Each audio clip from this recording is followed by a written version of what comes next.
The following is a presentation of TFNN.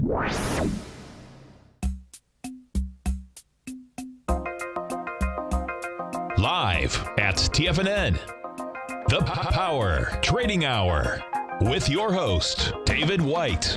Call now, toll free at 1-877-927-6648. Internationally at 727-445-1044. Now, David White. And welcome all to another exciting edition of the Power Trading Hour with me, your humble, lovable, squeezably soft host.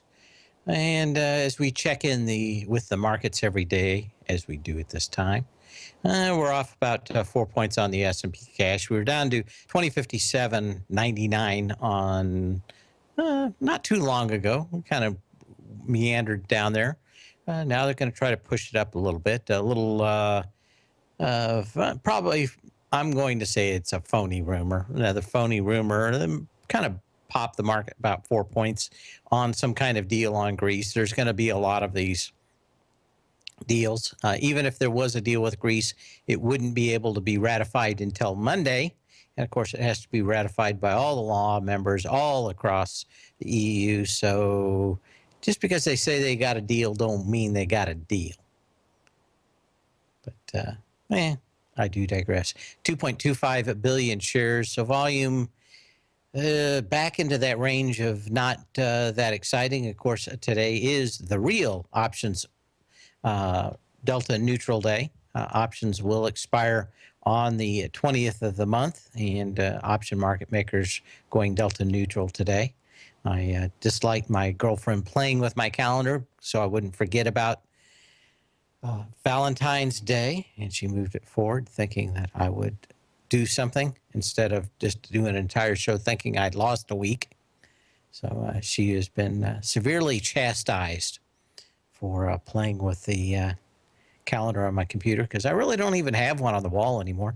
It used to be, you had calendars on the wall, you had everything else, and I don't know why I didn't even look. And in fact, that day I'd written my newsletter, so I knew what the new date was, but if someone just changes something like that, you're used to it being right. Sometimes you just can't challenge it. Anyway, I spent a whole hour thinking I was a week later in the expiration cycle than I did. But thank people are occasionally there to catch me, like our fine listening audience that let me know right away that I was barking up the wrong tree. No barking up the wrong tree today. We know exactly what we've got going on here. And it is kind of a low volume push back up to the highs. Got to 2069 this morning, but not a whole lot going on other than that. Just a very, very light volume. And we've got a lot of stuff to talk about today. Nonetheless, we're seeing weakness continue in gold at 1220. And 70 cents right now. When we look at silver, it's off almost 7 cents at 16.80. We've got platinum off 13 bucks at 11.95. Crude again off 88 cents. It's back into what I think is going to be a trading range around 45 to 48 for a little while. And we can talk about all of that. But I know a lot of people have been rather bullish on gold. And my thought was, and still is, that after all the destruction from coming almost 1,900 bucks back down to 1,200 bucks, that gold was not going to instantly make some kind of V bottom, but some kind of thing like we have now. And normally I like to buy gold and precious metals when there's severe pessimism and not everybody trying to buy the bottom. And I don't know how many times it's going to come and take before no one wants to hear about gold making another bottom. But that's probably when the bottom is going to be made in gold, the metal. And seeing a little bit of movement in, of course, the junior miners, which I think are the weakest and have a very high probability of going out of business or being bought out for pennies on the dollar, as they basically set up their business to work on extremely high levels of gold, and they can't allow it to go sideways very long. But I suspect that is much more the case than anything else. Of course, the dollar not helping anything, up 17 cents today on the dollar index at 94.93. Saw some attempts earlier in the day that looked like central bankers or treasuries or other people trying to stamp down the dollar. They really are trying to keep it under 94. They failed at that. Now they're trying to keep it under 95 with some vicious assaults on it. My guess is, I think I had a conversation with Andy Heck not too long ago about it, and that is you can't really stop or push currencies around for that long. You can slow them down, you can divert them for a little while. Eventually, they're going to go to where they're going to go, and most of the time, what central bankers or treasuries are looking to do is just kind of slow it down. They don't want any shocks to the system.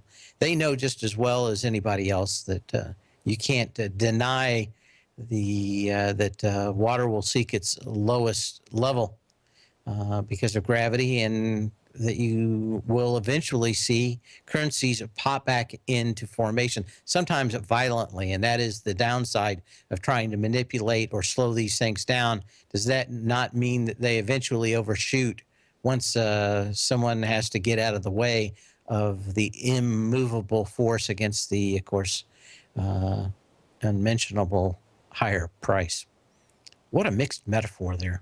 I'm going to win some additional awards besides the digressing award for mixed metaphors. Maybe I should go for the mixed metaphor. What do they call them? Not the lead actor, but the supporting actor. Best supporting mixed metaphor, David White, for his mixed metaphor in The Dollar and the Immovable Force. Maybe someone should nominate me for that. As always, if you first don't succeed, destroy of all evidence that you tried so that no one can bring it up later.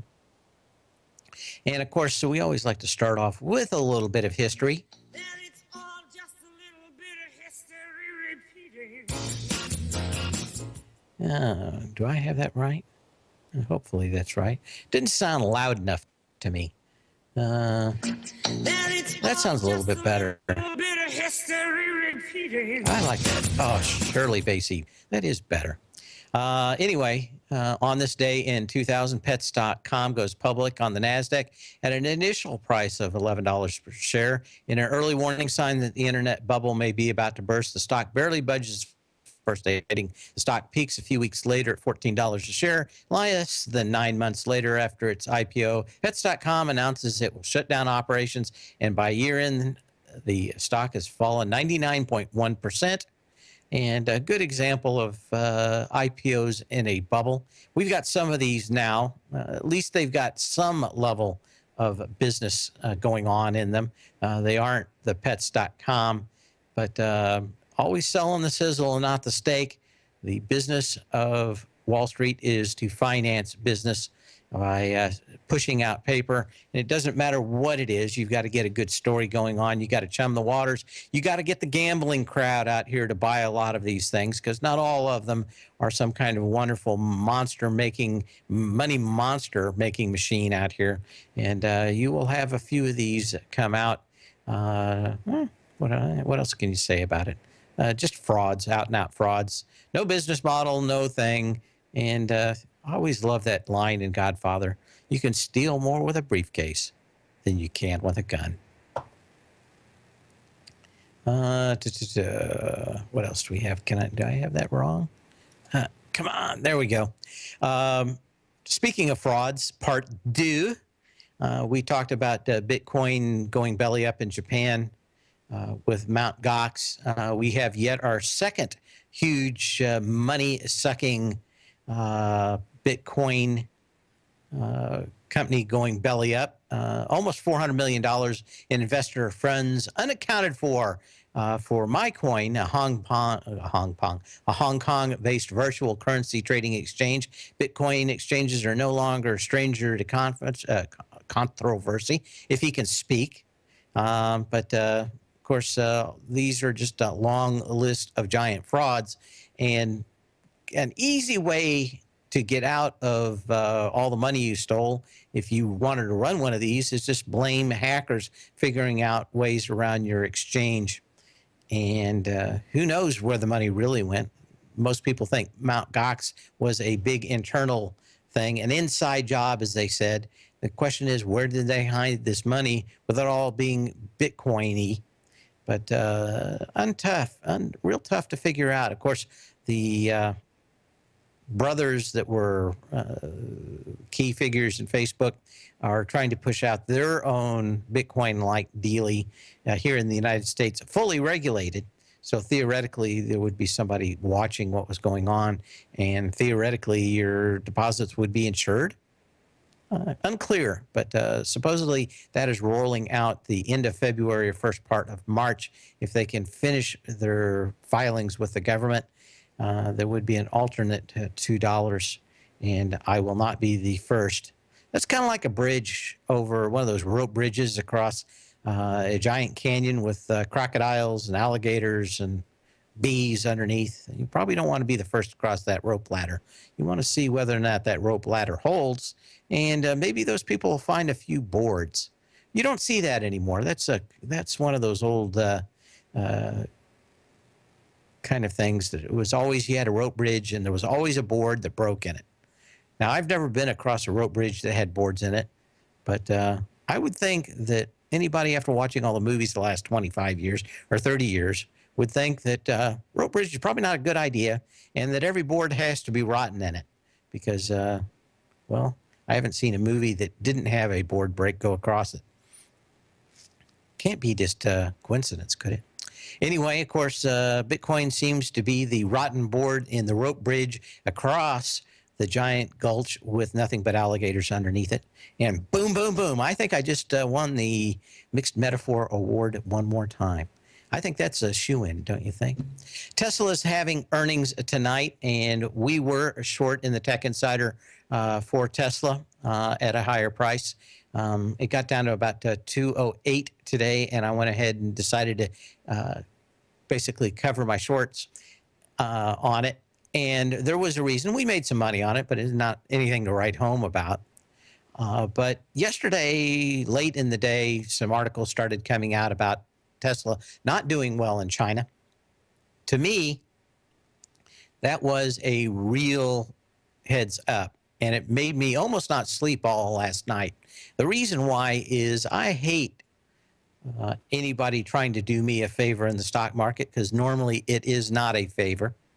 But of course, the news came out that they'd only sold, 180 cars in 3 months in China. And they'd promised thousands, I think. I don't know how many cars they've got over there.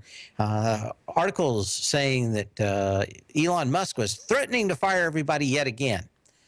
We talked about why the cars will not sell in China, and I don't think there's anything new to it. When we come back, we'll talk a little bit more about it. But when I saw it down this morning, I kind of thought maybe this is a bear trap. So we'll talk more about how the market likes to suck people in, especially bears, into earnings. We'll be back in a minute.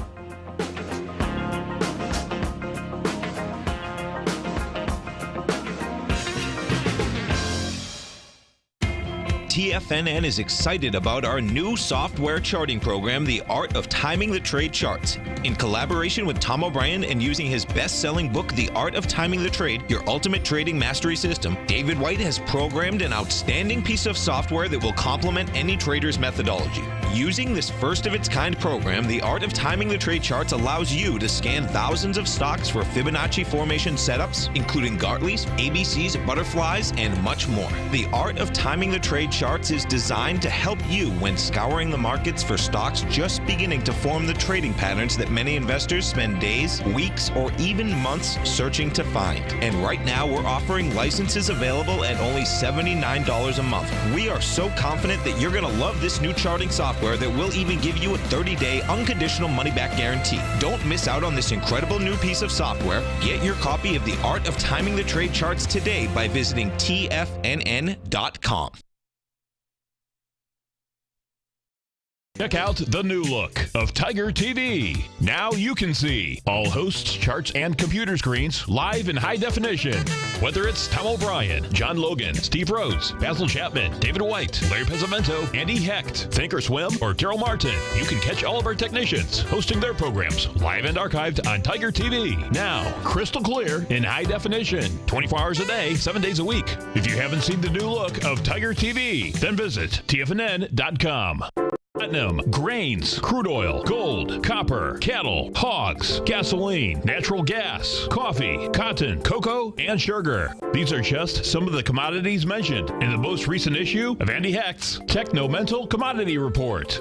Andy publishes his weekly newsletter every Thursday morning, where he breaks down the commodity market and provides his subscribers with specific trading recommendations based on his trading methodology. By signing up for a free trial to the Techno-Mental Commodity Report, you'll get a full 30 days to try out this powerful newsletter service and see for yourself the types of trades Andy has recommended for his subscribers. When you sign up for a 30-day free trial, you're under no obligation to pay anything. And should you decide to continue, you will lock in the low rate of only $79 a month. Sign up right now for the Techno-Mental Commodity Report and make sure you're ready to catch the next big trade in commodities. For more information and to get started today, visit the front page of TFNN.com. You've always taken the long view when it comes to investing, but what if there's an opportunity right under your nose? What if you could be more responsive to market trends to seek to boost your portfolio performance right now while seeking to reduce your overall risk? At Direction Funds, we connect investors with alternative strategies that seek to maximize their returns. Smart investors deserve smart alternatives. Find yours at directionfunds.com. An investor should consider the investment objectives, risk, charges, and expenses of Direction Funds carefully before investing. The prospectus and summary prospectus contain this and other information about Direction Funds. To obtain a prospectus or summary prospectus, please contact the Direction Funds at 800-851-0511. The prospectus or summary prospectus should be read carefully before investing. Investing in index funds may be more volatile than investing in broadly diversified funds. Distributed by Rafferty Capital Markets, LLC. Many of our new listeners have heard about the Tiger's Den, but wondered, what exactly is it? The Tiger's Den is a lively community where professional traders and investors can meet, exchange ideas and information in a comfortable, moderated atmosphere. Hear all of your favorite TFNN shows, plus see all the charts as they happen live during those shows, and have access to all those charts. You can test drive the Tiger's Den absolutely free for 30 days. It will greatly enrich your knowledge of these markets. Details on the Tiger's Den are on the front page of TFNN.com. Dave takes your phone calls now. Toll free at 1-877-927-6648. Internationally at 727-445-1044.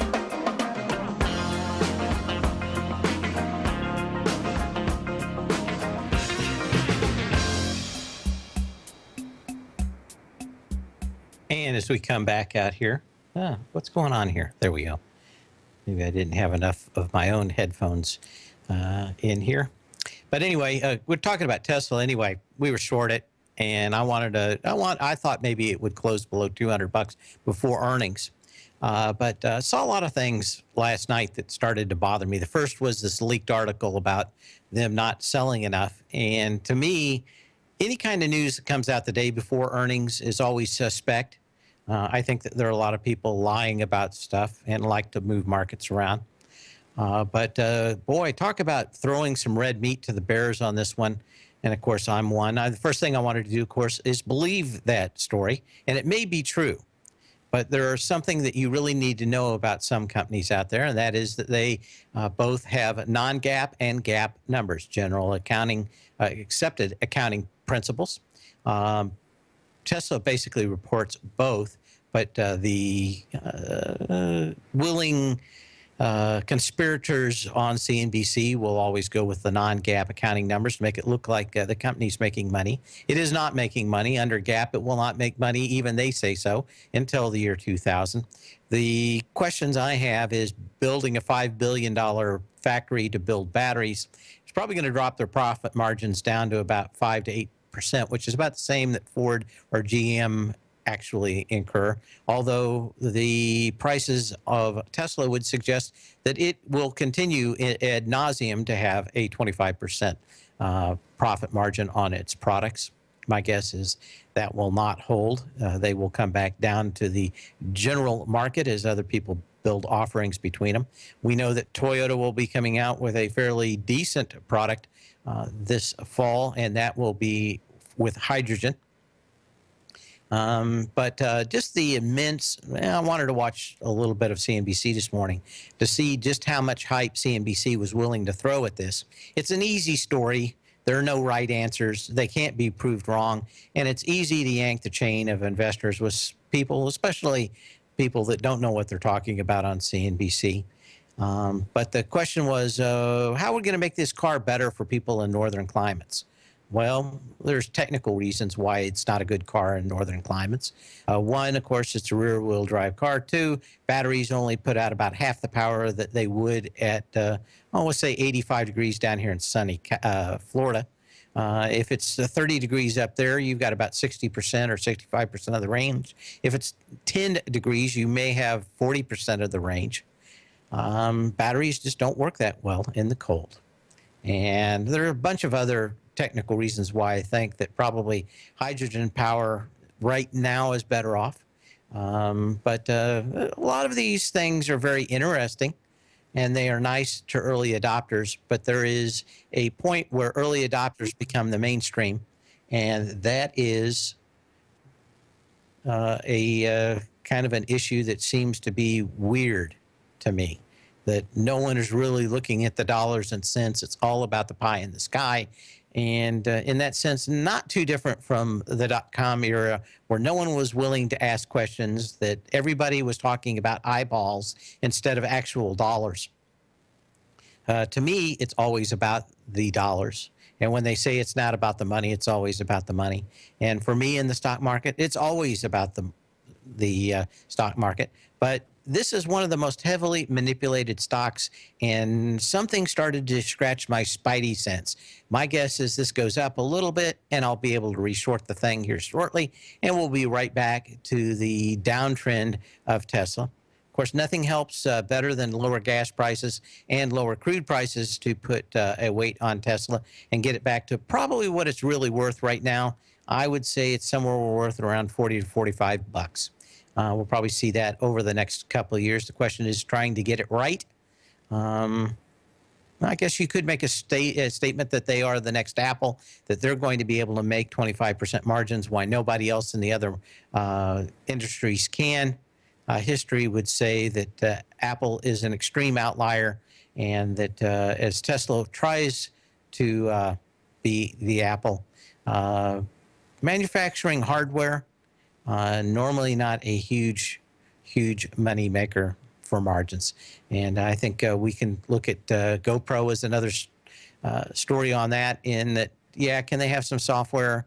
Are they going to get some big company like Verizon or AT&T to basically pave the way by giving them $700 per phone like Apple did? And the answer is probably not. So I'm bearish on Tesla, but think that we're probably going to get a little bear trap out here set. So we'll see how this goes tonight when we come back.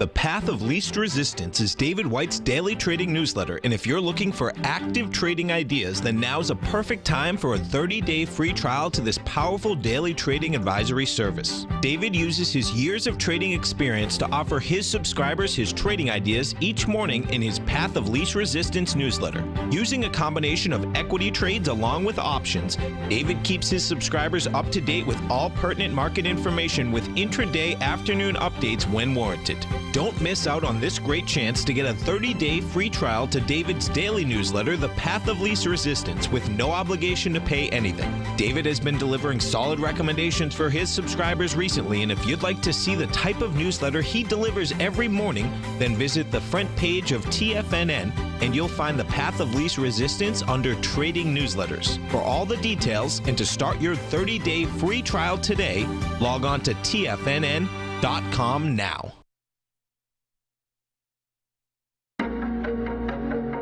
Has the current market volatility continued to stop you out of trades when the market spikes against you?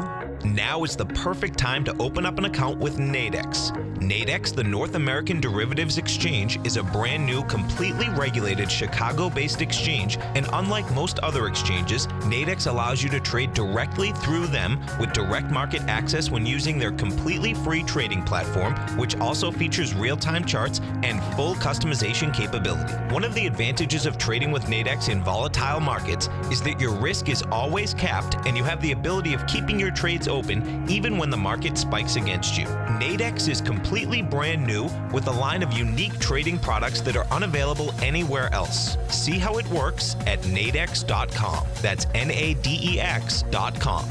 Or click on the Nadex banner on the front page of TFNN.com. Futures and options trading involves risk and may not be appropriate for all investors. If you're an active trader looking for that extra edge when it comes to trading and investments, then now is a great time to get a 2-week free trial to Tom O'Brien's daily market letter, Market Insights.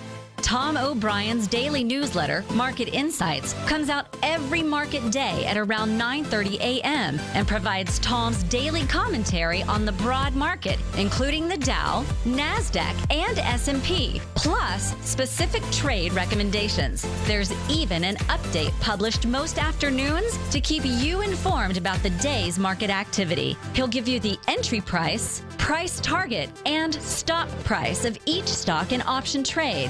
With Market Insights, there's nothing left to guessing. For all the details and to get your 2-week free trial to Market Insights started today, visit TFNN.com.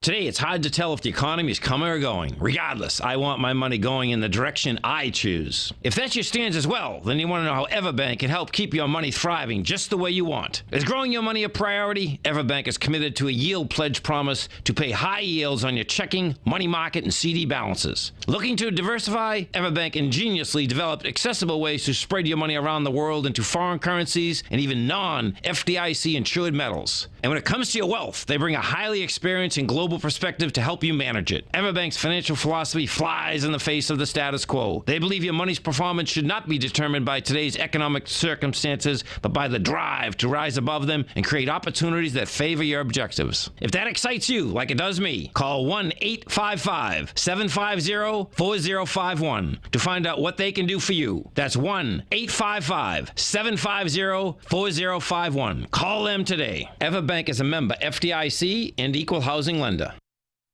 This segment is brought to you by Think or Swim. For more information, just click the Think or Swim banner on the front page of TFNN.com.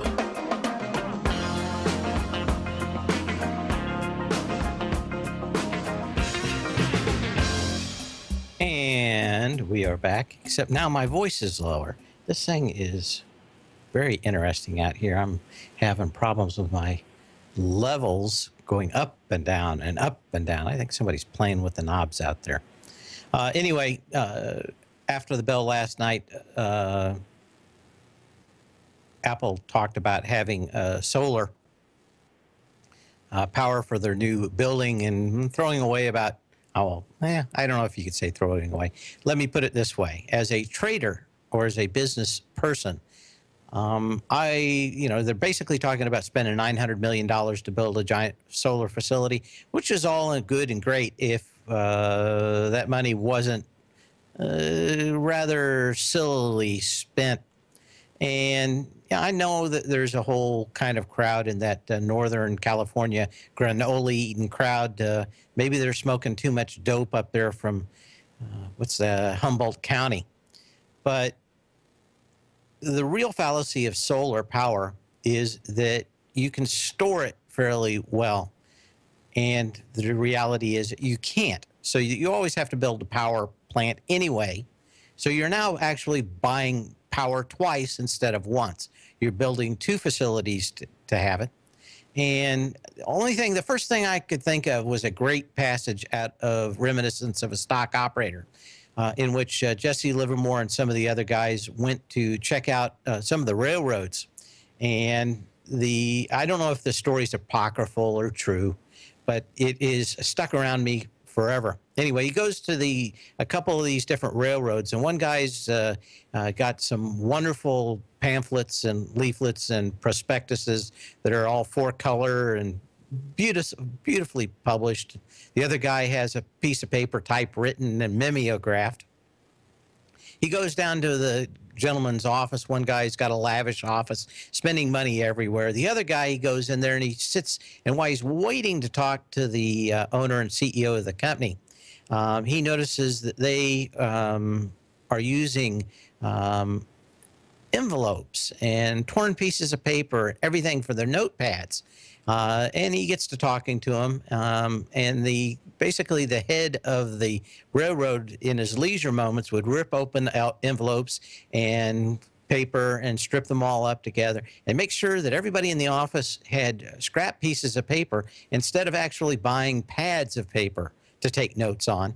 And he was pretty much sure that in lieu of this guy wasting money on all kinds of matter of things, he was more likely to get a guy that would watch the pennies and therefore making him a lot more cash. When I see big things like this, I understand how everybody wants to be cool in Silicon Valley. I'd much rather have somebody like Bill Gates that was pinching every penny. But that's just my and one man's opinion. I don't have to live in Silicon Valley, so therefore I don't. A beautiful day out here, of course, and let's take a quick look at the S&Ps right out here and see what we've got moving on, if we've got anything moving on.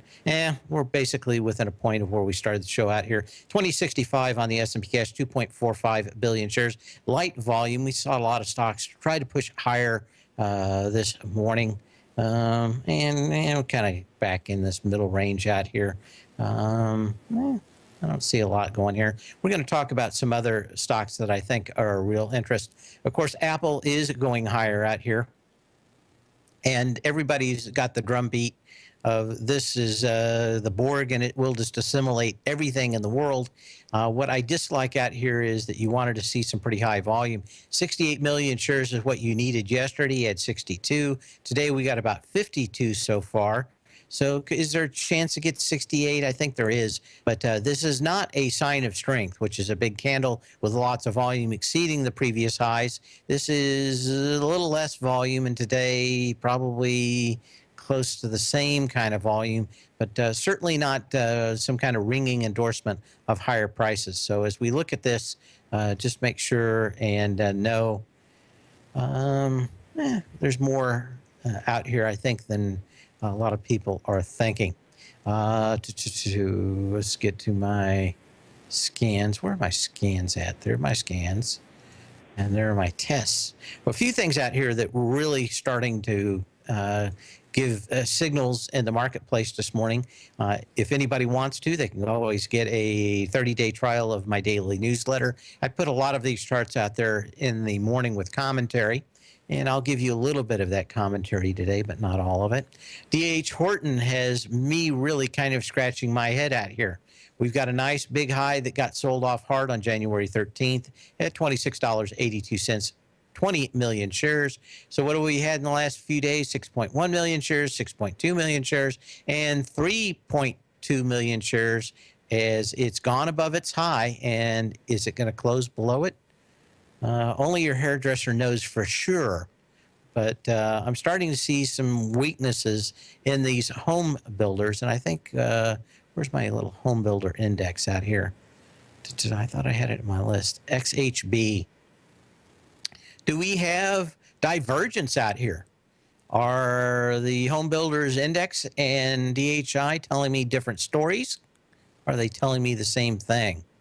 Is it a guy calling me all kinds of names that's a good buddy of mine with a smile on his face? Or is it a mean meanie who is just trying to be mean to me and has a scowl on his face as he insults my mother? Well, the answer is that we've got two people, and they are saying the same story. And we'll get into why that's more important here in just a minute. But we have this nice little spike out here on January 13th. $35.91 in the XHB, excuse me.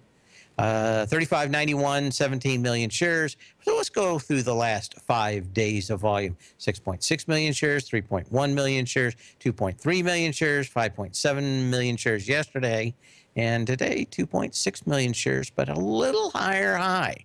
And of course, we've gone above that high yesterday, closed below it. We've done it for a second day out here.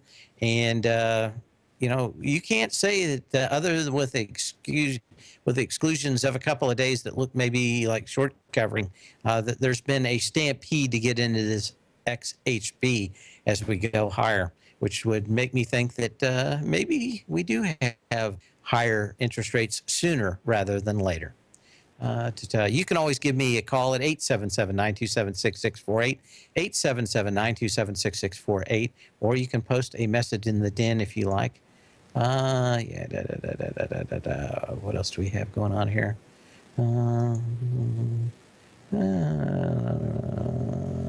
What else do we have? That's it. Okay. Anyway, that's one of the ones I wanted to talk about today. Let's go back and check in on UNG. We talked about Monday about how many charts I was seeing, and this is the callback to why I think a lot of these charts are giving fairly good signals. But on UNG, we had a nice little bounce out here today. It is a combination of a couple of things. One, I think a little bit more demand for natural gas. On Monday, we talked about the charts showing that we probably had some kind of bottom in Oxy and natural, or actually a top in Oxy and a bottom in natural gas. We've got a couple of gaps out here. My guess is that natural gas probably going to find some pretty stiff resistance in at least the UNG, right above this $15 level. I would not be surprised to see this thing gap one more time up into that level, and that probably be just about everything you could expect to get out of UNG, and then probably selling pressure between now and the mid-summer. Don't know how long this thing is going to go. We're basically getting a counter trend move in natural gas. But let's also check in at the other chart that I thought was making a good signal, and that was Oxy. It is also confirming, of course, that natural long-short position in natural gas vis-a-vis crude.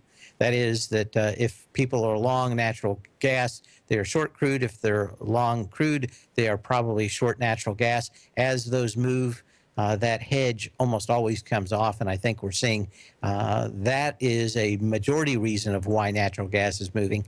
Lower crude prices, not so much as a massive new demand for natural gas. Could you get into 77.50, which is the top of this gap, with some volume on Oxy on the 30th? I think the answer is yes. So you got maybe another buck to go back down in Oxy, but seems to be making pretty good signals out here. And of course, what I brought up Monday was the December 23rd high with 7.7 million shares in Oxy at 83.25, coming up exactly to the penny on February 6th with 4.6 million shares in this thing pulling back, but probably narrowing a trading range. You've got support at the bottom of that candle of the 30th of January. What was the open of that day? 77.82, pretty much where support probably is going to come in unless we have a major blowout in crude, and I'm not expecting it. I'm expecting some kind of trading range out here that is in the 45 to 48 range for probably months to come as it consolidates out. Let's take a quick look at GLD out here, since I haven't had time to look at it. 2066 on the S&P cash, 2.5 billion shares. Well, got some fairly decent energy. Light volume the last few days, though, in GLD. But we have a low out here, which is the January 2nd low at 112.32 with 7.1 million shares. We are kind of through the gap where this thing gapped up with high volume. We are going through, and I think you probably have a good chance to look at that 112.32 getting tested. And that was the 2nd of January as we came back from vacation. Don't see a lot of volume there, but may be nothing more than a huge or a big trading range from 112 to 125. I would love for this thing to get boring. I would love to have 100 people call Tom O'Brien's show saying that they're so disgusted with gold they want nothing more to do with it ever again. And maybe that's when we finally have some kind of long-term bottom in this market. But hardly, am I severely bearish on gold here? No, I just think we can get a lower test or a test of these lows, and it would not surprise me a bit, especially as long as the dollar index can hold higher prices. And we're right at 95 bucks. They tried to get it down this morning, and it just keeps coming back in the afternoons. That pattern has held for a while.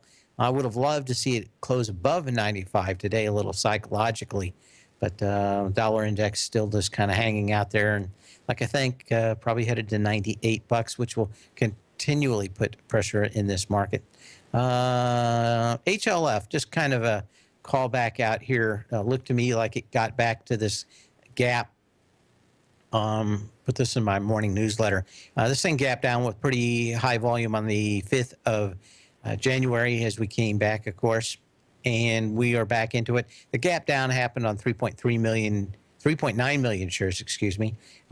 We've gotten back into that candle, of course, today with 1.2 million shares and pretty much rolled back over it. David Ackerman, of course, had been famously short against Carl Icahn on this stock. And we've seen a lot of news come out on it. His big failure was probably coming out and yelling and screaming about how he was short this thing. Shaking your fist at the trading gods never does you any good. And we can see some of the issues out here that took for a very long time to come back to fruition. Of course, Carl Icahn was able to jack this thing up to $83.51 and put Ackerman through a lot of hell. But I thought this morning that the best case out here was that it looked like probably an ABC down in Herbalife as more and more people come out to find that I can't even say it, multi-level marketing is probably a fraud. Anyway, if you set up the ABC downs, this would take you to 20 bucks in it. And I think we have every eventuality of seeing that. It's probably going to gap through these major lows that happened back on December 24th of 2012. But that is one thing of getting short a stock. It's awful tough not to have the entire market gang up against you, even if you are right. And maybe a parable for what I was looking at in Tesla. I can be right, and I can be early, and it means that I can lose money. So I'll be very interested to watch how Tesla works out overnight. I would not be surprised to see it tank, but more likely it looks to me like manipulation and stock operation on it. And I will hope to see a pop out of it, volume disappear, and get yet another bite at the apple. Anyway, that's a mixed metaphor. I'm going to pile them on today. Krispy Kreme when we come back. Yum, yum.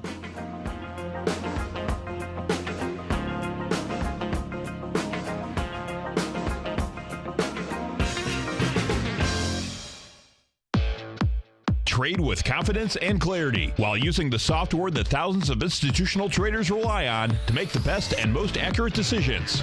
Choose from 1,000 equities, currencies, and futures instruments utilizing the TAS architecture. As seen on Bloomberg terminals worldwide, the TAS Profile Scanner is a benchmark technical filtering system that thousands of traders rely on, and now you can too. For a limited time for TFNN subscribers only, we've reduced the price to just $97. That's over 75% off.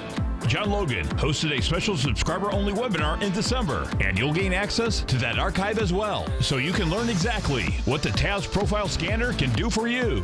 Try this product out. No matter what you trade, the TAS Profile Scanner can help you make more informed trading decisions. There's no obligation to pay anything. Don't let this offer pass you by. Get your 30-day free trial to the TAS Profile Scanner today by signing up at TFNN.com.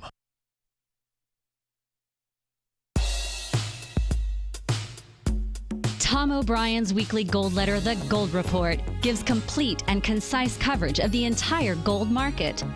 Inside, you'll get Tom's commentary on gold, the dollar, the rand, the bond, the XAU, the HUI, and detailed coverage of nearly 25 mining stocks. He'll give you the entry price, price target, and stop price of each stock trade. The Gold Report is a long-term newsletter where the focus is on building real wealth through the management of a successful portfolio of gold stocks. With a lifetime of knowledge and almost 12 years of writing his informative weekly newsletter, The Gold Report, Tom O'Brien can provide you with the important market information to help you make better trades in the gold market. Don't let the next bull run in gold pass you by. To get a month-long free trial to The Gold Report, an $85 value, visit the front page of TFNN.com today. David White's newsletter, The Technology Insider, is focused like a laser on finding the next big things in technology. If you had invested only $10,000 in Microsoft in 1986, you'd have been a millionaire by 2000. Disruptive technology like Microsoft's is the key to these massive long-term profits, and the Tech Insider is the vehicle from TFNN to capitalize on these opportunities. This is the go-to newsletter that identifies, monitors, and profits on mostly little-known cutting-edge companies with great long-term prospects. David's experience is as an inventor of Emmy-winning animation products for TV and Hollywood that propelled a company public. Match that with 14 years as a full-time trader, and he's uniquely qualified to guide you through the light-speed world of ever-evolving high-tech. If you're ready to ride the next big technology bull market for less than $40 per month, log on to TFNN.com and get your 2-week free trial to the Technology Insider. Get in on the ground floor of the next big thing today. We're told to follow our passion and everything else will fall into place. I hope that's what each of you are doing each and every day. Hi, I'm Steve Rhodes, host of the Money Master Show at TFNN.com, and my passion for technical analysis is what led me to the most fundamental discovery in pattern recognition, the Rhodes Momentum Indicator, market scanner, and trading strategy, a set of tools that identify the momentum and power of the trend, the likes of which have never been seen before, for every market and every time frame. Yes, folks, the trend is your friend, unless you're on the other side. New to technical analysis? This is the place to start. And experienced traders take advantage of the trend like never before. Experience the power of the Rhodes Momentum Indicator each day, available to subscribers of my newsletter service, Mastering Probability. I guarantee your satisfaction for the next 30 days unconditionally, so there's no risk to you other than being on the wrong side of the trend. Mastering Probability, available on the homepage of TFNN.com. And folks, live with passion. Catch Tom O'Brien, professional trader and educator, founder of TFNN. Also, a special guest on CNBC. Tom will bisect and dissect the markets. The Tom O'Brien Show, next on TFNN.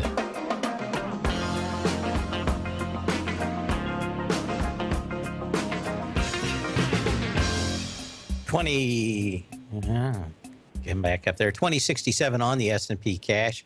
2.56 billion shares, so volume is light as we're back up at these highs. And what else can you say about it? It's kind of an interesting day, and a little wishy-washy. Not seeing a lot of juice in a lot of these. A few stocks trying to push higher on very, very light volume, but what else can you say about it? Anyway, we were going to talk about KKD. I like to short stocks that are about $30 or higher. That is a mathematical test I did, and actually somebody asked a good question in my email that I've been thinking about before I answer, and a lot of it has to do with how you go long short, and there are clues to having a good short position. Mathematically, just historically, stocks below $30 have a tendency to get buyouts and blow you out of the water. They also have a tendency to have much higher volatility, therefore not giving you the kind of time to get out of the way. Probably no better example than Pier 1, down 30% and after hours last night. I think it's down 20 or 25% today. So when you're playing stocks, especially lower price stocks, I like to buy $2 and $3 stocks and go long. And I like to buy them on major retracements. I like to short very expensive stocks when everybody's greedy, which I suspect that they are entirely hugely greedy now. So I need to start seeing some fear in the market to make me think that I should be greedy and buy and go long. And I should see at tops a lot of people greedy and not a lot of people that are wanting to go short. Krispy Kreme up here is a good example of a high on very light volume. My guess is this thing pulls back to about 18 bucks. The last major high we had at $21.30 is March 13th of last year. There's a gap that we've been coming into for a while, but yesterday 843,000 shares, today 352,000 shares as we close back lower. Probably a pretty good indication that there isn't a lot of desire for higher prices in Krispy Kreme, but what you really want to be looking at is this monster gap down that happened on the 3rd of December 2013 that's acted as resistance, 13.5 million shares, and we got 1 million shares, or less than 1 million shares. Pretty good indication that you're going to have something major come out for this stock to go much higher. There are a lot of people here that are dying to get their cash back from that gap down that trapped them like rats. Let's look and see what the earnings date on this is, March 10th. So you got a while out here, but you're going to have something that really comes out of the woodwork to make me think that we've got higher prices. But you've got going against, even if you wanted to be the most conservative, the March 13th high of last year, 5.5 million shares against that, So you're either 1/13th or 1/5 of the volume. Probably a pretty good indication that there's not a lot of desire for higher prices right now in Krispy Kreme. And maybe you're hoping for a trading range, a higher trading range out here, but you need some kind of breakout and then a pullback before you can go long this thing. And of course, that almond paste that they use in there makes these things highly addictive. I used to have one by one of my offices, and it was hard not to buy donuts on the way to the office. And I'm probably glad that I moved. It saved me a lot of weight. Tom O'Brien coming up in the next 2 hours. So hang on for that. He's going to talk about earnings, going to talk about gold, I imagine. They have a slightly different opinion than I do. In the meantime, sell when you can, not when you have to. We'll see you tomorrow. Same bat channel, same bat time. Channel 14.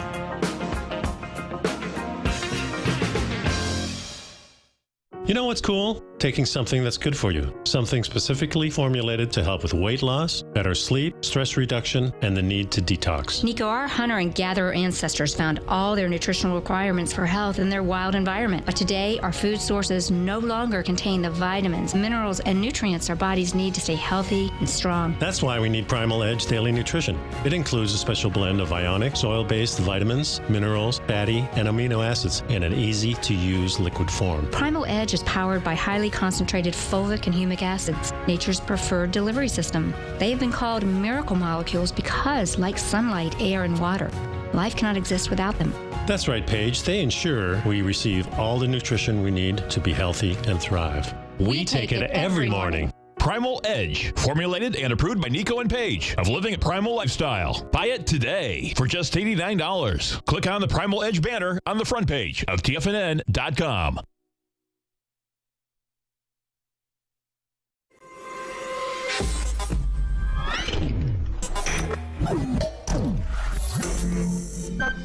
You're watching Tiger TV.